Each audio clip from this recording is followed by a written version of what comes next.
I'm from Milton, and our family home is drafty. About a year ago, when I was 8 months pregnant with our first child, we decided to get a bigger house for our expanding family. And at 8 months pregnant, you're not really cold, but I noticed that our home was drafty, which is something we didn't expect because the house is only 10 years old. Heat is not something we thought we'd have to deal with, so we were a little disappointed to feel some drafts.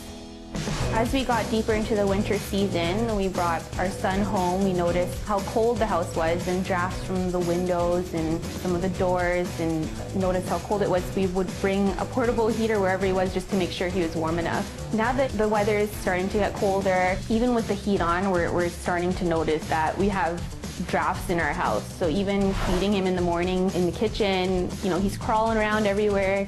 And the last thing you want is cold feet on a little baby. So we're turning up the heat a little bit more than I think we probably need to. Marilyn, please help our family stay warm this winter. Whether your house is 10 or 100 years old, there's a few key areas where heat loss occurs. I'm going to show you how to troubleshoot those zones so you can have yourself a nice warm winter. This house has a forced air heating and cooling system. Now, one of the problems here is there's a lot of leakage through all the joints in the ductwork, so the air doesn't quite make it to the rooms that we want it to make it to, which is the furthest rooms away from this furnace room. Now, that happens through all the joints of the ductwork, and even when people try to tape it, it dries up over time and falls off, and you get additional leakage. So I got my friends here from AeroSeal. First, they do a test to see how much leakage there is in the system.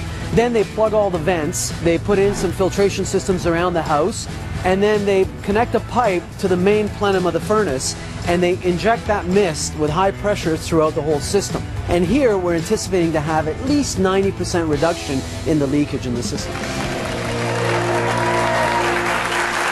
it warmer now? Yeah, did you see a big difference? Yeah, our heater doesn't, it goes on in spurts, like shorter spurts now. Like the house heats up a lot faster. Instead of 20 minutes of heating, it's down to 5. Oh, good. That's good. It's going to save you money in the long run. You are a miracle worker. Save you tons of money. That's good. Tons. That's good. That has got to be the nicest furnace room I've ever seen. Oh, thank you. Did you tidy up before he cleaned up before he came over? Yeah, of course. All the junk was behind the camera. Move it all to the back side of the camera. And I was saying to Ransom too, it depends on the time of year when you do that stuff outside, right? Because you got to now or earlier. Yeah, right. Well, one, you don't want to work out in the cold. Two, it's harder, especially with caulking and just doing the job right. It's nicer when you have nice weather. Very good. All right. I have to remember to serve him coffee and donuts. So let's go.